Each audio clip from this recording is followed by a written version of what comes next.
Hello and welcome to another lecture of the Law of the Sea. Our topic today is Territorial Sea. I am Muhammad Tahmidul Islam, lecturer, Department of Law, World University of Bangladesh.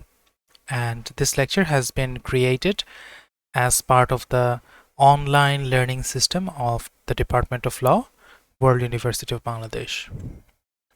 Territorial Sea is a belt of coastal waters subject to the territorial jurisdiction of a coastal state.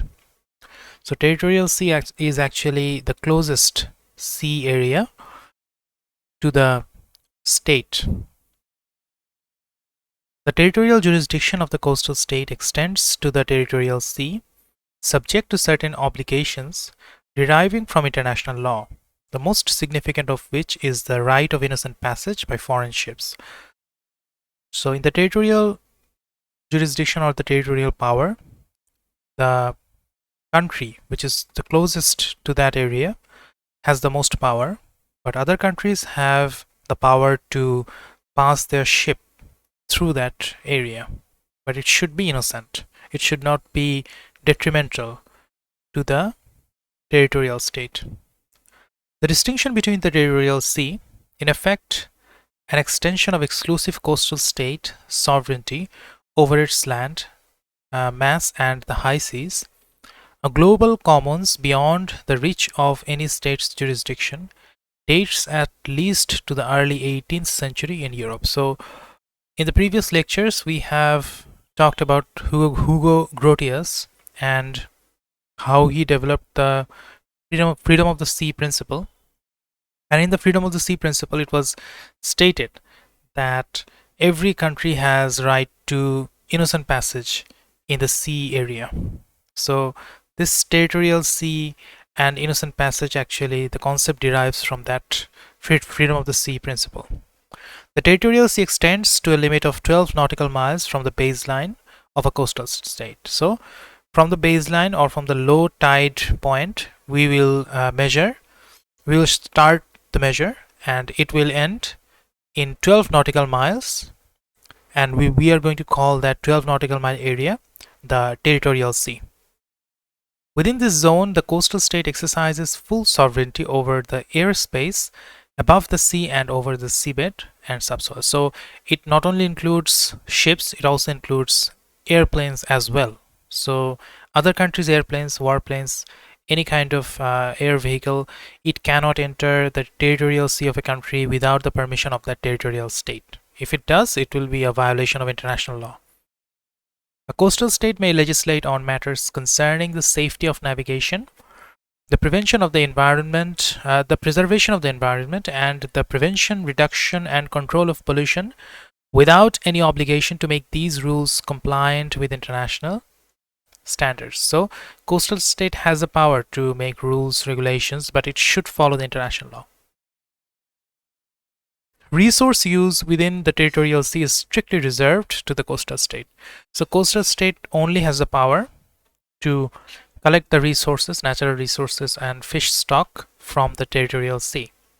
All states have the right to innocent passage through the territorial sea of another state, although there is no right of innocent airspace passage. So innocent passage is actually given to the seafaring vehicles, but not to air vehicles. Air vehicles must take permission from the territorial sea or actually the territorial state. Innocent passage is considered moving through the territorial sea in a way that is not prejudicial to the security of the coastal state, including any stopping and anchoring necessary to ordinary navigation. Innocent passage implies two important limits to the power of coastal state jurisdiction in the territorial sea. Number one, the obligation not to hamper, deny, or impair the right of innocent passage. And number two, the recognition of innocent passage even in the case of vessel source pollution, as long as the pollution is not willful and serious. So these two responsibilities must be followed by any country who or any vessel which is which is going through the territorial sea, and the territorial country must also respect the right of other countries' vessels to enjoy the innocent passage. With notice, innocent passage may be suspended in specified areas of the territorial sea for security reasons. I mean, if there are certain incident happening, or there are certain natural phenomena like tornadoes or high tide, or unstable sea happening within a part of territorial sea, a country can provide notice to the international community, and they can restrict the passage of ships in that area, but not for a long time. Even warships are to be accorded innocent passage. Submarines must remain on the surface. However, in practice, many states require prior authorization for warships entering their territorial sea, and the law is unsettled here. So, warships, in general sense, have the right to move within the territorial sea, which should be innocent, which should not be detrimental, or which should not be threatening to the territorial country. But the law is not absolutely specified in that area. Following the decision of the International Court of Justice in an infamous case in which Albania failed to notify Great Britain of the presence of underwater mines in the Corfu Channel, the coastal state must notify other states of its knowledge of navigational hazards. So if there are certain issues in the territorial sea and other countries' ships are passing by, it is the responsibility of the coastal state to let them know about the things that are dangerous to them.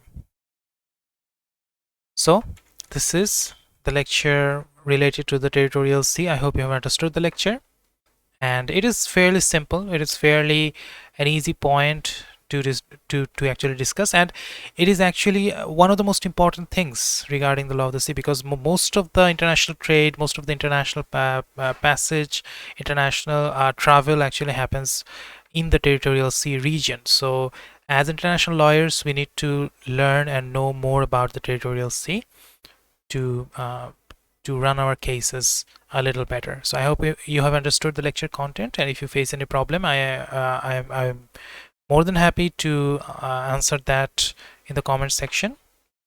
So thank you all for participating in today's class, and I hope to see you all in the next class. Thank you.